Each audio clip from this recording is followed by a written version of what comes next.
आइए सुनते हैं नवरात्रे की कथा। प्राचीन समय में सूरत नाम के राजा थे। राजा प्रजा की रक्षा में उदासीन रहते थे। परिणाम स्वरूप पड़ोसी राजा ने उस पर चढ़ाई कर दी। सूरत की सेना भी शत्रु से मिल गई। परिणाम स्वरूप राजा सूरत की हार हुई और वह जान बचाकर जंगल की तरफ भाग गया। उसी वन में समाधि नामक एक वणिक अपनी स्त्री एवं संतान के दुर्व्यवहार के कारण निवास करता था। वन में वणिक समाधि की और राजा सूरत की भेंट हुई। दोनों में परस्पर परिचय हुआ। वे दोनों घूमते घूमते महर्षि मेधा के आश्रम में पहुँचे। महर्षि मेधा ने उस दोनों के आने का कारण जाना तो वे दोनों बोले कि हम अपने ही सगे संबंधी द्वारा अपमानित एवं तिरस्कृत होने पर भी हमारे हृदय में उनका मोह बना हुआ है। इसका क्या कारण है? महर्षि मेधा ने उन्हें समझाया कि मन शांति के अधीन होता है और आदि शक्ति के विद्या और अविद्या के दो रूप हैं। विद्या ज्ञान स्वरूप है और अविद्या अज्ञान स्वरूप। जो व्यक्ति अविद्या अज्ञान के आदि कारण रूप में उपासना करते हैं उन्हें वे विद्या स्वरूप प्राप्त होकर मोक्ष प्रदान करती है। इतना सुनकर राजा सूरत ने प्रश्न किया, हे महर्षि, देवी कौन है? उसका जन्म कैसे हुआ? महर्षि बोले, आप जिस देवी के विषय में पूछ रहे हैं वह नित्य स्वरूप और विश्वव्यापिनी है। उसके बारे में ध्यानपूर्वक सुनो। कल्पांत के समय विष्णु भगवान क्षीर सागर में अनंत शैया पर शयन कर रहे थे। तब उसके दोनों कानों में मधुर और कैटभ नाम के दो दैत्य उत्पन्न हुए थे। दोनों विष्णु की नाभि कमल से उत्पन्न ब्रह्मा जी को मारने दौड़े। ब्रह्मा जी ने उन दोनों राक्षसों को देखकर विष्णु की शरण में जाने की सोची, परंतु विष्णु भगवान उस समय सो गए।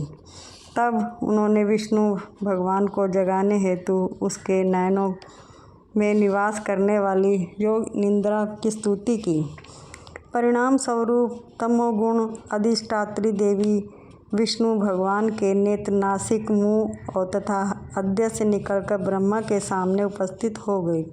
योगा निद्रा के निकलते ही विष्णु भगवान उठकर बैठ गए। भगवान विष्णु और उन राक्षसों में 5000 वर्षों तक युद्ध चलता रहा। अंत में मधु और कैटभ दोनों राक्षस मारे गए। ऋषि बोले, अब मैं ब्रह्मा जी की स्तुति से उत्पन्न माँ माया देवी की वीरता और प्रभाव का वर्णन करता हूँ।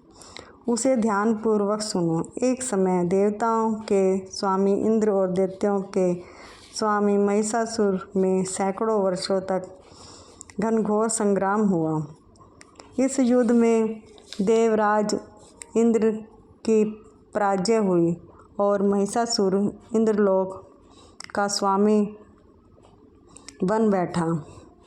अब देवतागण ब्रह्मा के नेतृत्व में भगवान विष्णु और भगवान शंकर की शरण में आए। देवताओं की बातें सुनकर भगवान विष्णु और शंकर क्रोधित हो गए।